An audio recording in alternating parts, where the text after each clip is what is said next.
Hi everyone, this is Ellie. The Book of Tales 2, Witch's Resurrection event is now out. Make sure to check the event duration in your time zone.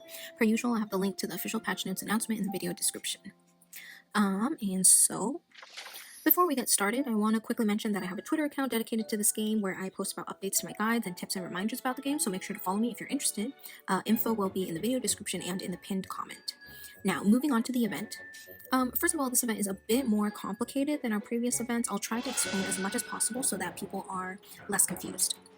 So, to start off, the event story is Into the Tales, which is the bottom left here. So, each male lead has his own storyline in different parts of the map. You'll unlock Clarence's route after you complete the other 4 male lead stories.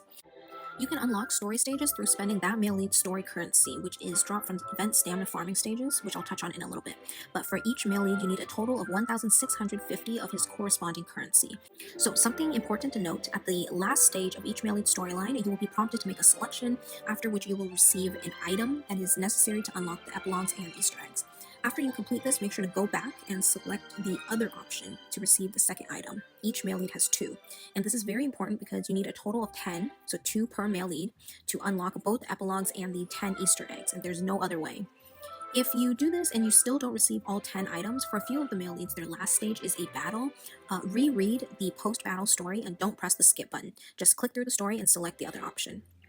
Very important about the epilogues and Easter eggs, you're going to have to arrange those items in certain orders and combinations to unlock them. And when it gets closer to the epilogue unlocking date, I will put up a community post on this YouTube channel and a post on my Twitter account with images of the combinations, so stay tuned for that.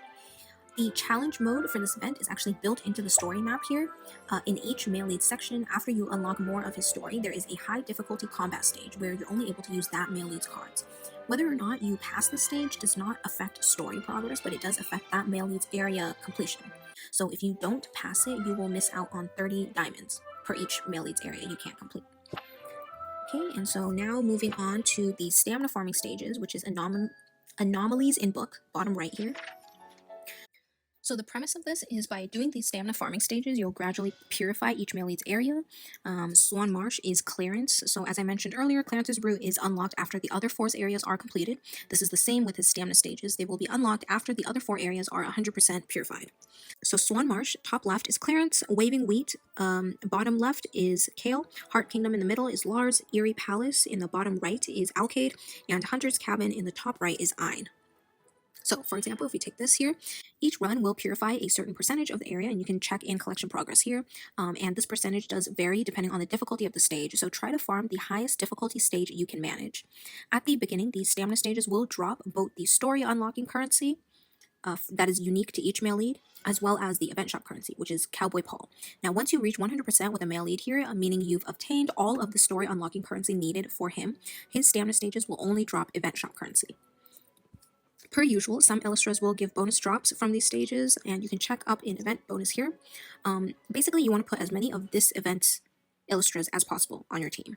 Also of note, for this event, the bonus you get from the SSRs differ based on ult levels. So at ult 1, the SSR gives 6% bonus, at ult 3, 8%, and at ult 5, 10%. So if you're borrowing an SSR assist, try to borrow the highest ult level you can find.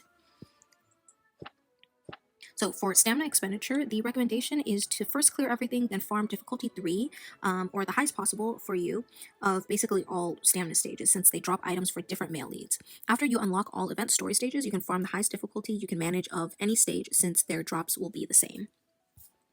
Now if we go back, the event shop is Hunter's Treasure in the top right here. As you unlock more of the event story, there will be more items unlocked in the event shop here. And there is only one event shop currency this time, which is Cowboy Paul. Ein's event SR is obtainable from the event shop and does carry a bonus drop, so try to redeem this as soon as possible. In terms of other collectibles, the profile background style, event avatar frame, and 2-star Pictura are all obtainable from the event shop. The event avatar and event souvenir, however, are from the event minigame, which I'll touch on in a bit. And regarding the materials, it's not worth it to redeem any Pictura EXP and gold coins. Now, touching on the minigame that I mentioned just a little bit before, the minigame is Poker Yard in the top left here.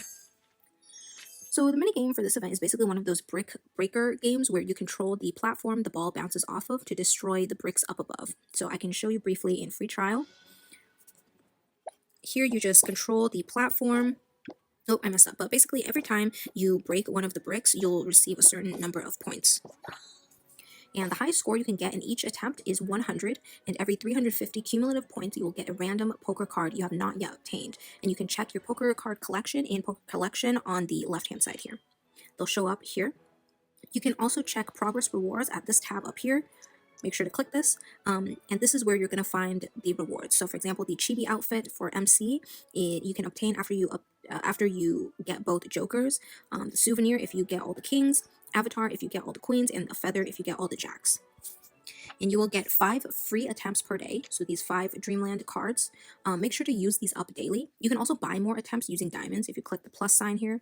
Each additional ticket will cost 10 diamonds, but on server time, Saturday and Sunday, the first 3 additional tickets are half price at 5 diamonds. So if you feel like your collection progress is not great, you can consider buying these half price weekend tickets. Something important to note, the control pad for the minigame, in my opinion, is not very sensitive. It's a little bit hard to use personally, so I would recommend practicing in free trial first, and then when you feel comfortable, then you can actually use the actual official attempts. You're also able to level up certain attributes for the minigame up here in View Attributes. If you're not very confident in your skills, or if you want to play it safe, I'd recommend leveling HP first. And you can obtain the materials to upgrade these attributes from playing the minigame itself. And along those lines, something else very important, but I'm not sure if they fixed this for global or not, but during CN's original release, when the number of these materials, which is Dreamland Sands, when the number that you own up here is less than the amount you want to consume to upgrade the attributes, the game won't give you a warning or stop you. Instead, it will directly deduct your diamonds. So please be careful about this. Again, I'm also not entirely sure if they've changed this for global or not, but it's something to be mindful of. Okay, and that's it for the event overview. Make sure to stay tuned about the combinations for unlocking the epilogues and Easter eggs. Now moving on to the gacha. Per usual, we have the rate of choice feature. It's right here. I already used it. If you wish for an SR, that one will be guaranteed in the first 10 pull. If you wish for an SSR, it guarantees that the first event SSR you get is the one you choose, and the specific rates are listed in details up here. As a reminder, the detailed illustrated guides for this event are already up on my Notion site, which is linked in the video description and in the pinned comment. Now, before I go over the SSRs, I also want to mention something important about the whispers for this event's cards. You will only be able to unlock all parts of that illustrated whisper by getting the card to ult level 3. So please keep in mind if you're interested in that. So now going over the cards. If we start off with Alkaid SSR is an AoE damage dealer that is strong in a dot or damage over time team, but only decent elsewhere, and it does perform better on manual. What's unique, at least at this time on global, is that skill 2 is a passive, and it can reduce skill 1's cooldown if the condition is met. The card itself can apply single target damage over time status, and the ult deals greater damage if enemies have damage over time status, so it's better to put this card on a dot team where teammates can help stack dot.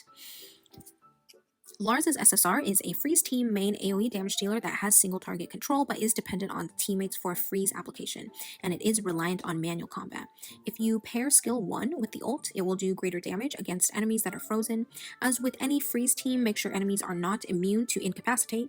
The freeze probability on the ult increases with ult levels, but I would recommend you pair this Illustra with an effect hit rate buffing teammate or teammates rather than feeding this card enlightenments. You can also wait to pull future freeze team cards to complement this one. So overall, in terms of pull recommendation, I personally think Lars's SSR is more versatile than Alkaid's, but there are significant limitations with both cards. If you're building a dot team, although I don't recommend doing so as dot teams are quite weak, you can go for Alkaid's SSR.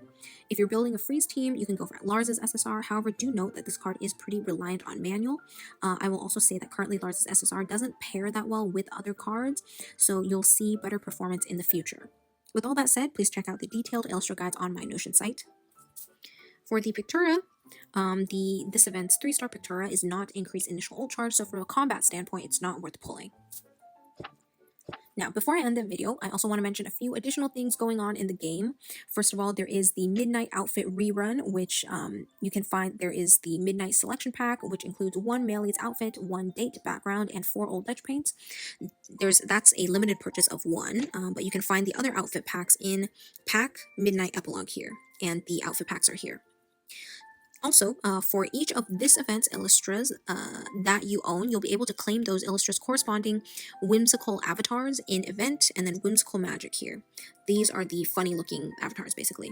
And then make sure to hit claim here, although if you don't claim in time, they'll be sent via in-game mail after the event ends. Also, after the event ends, there'll be a 2-day period where players who, for whatever reason, weren't able to obtain the whimsical avatars but were eligible to do so, at that time you can purchase a pack from the shop that contains the avatars you were eligible to claim. Again, that was mentioned in patch notes, but we'll have to see what the details on that are. So that'll be all for the video. Make sure to check the pinned comment and please like and subscribe.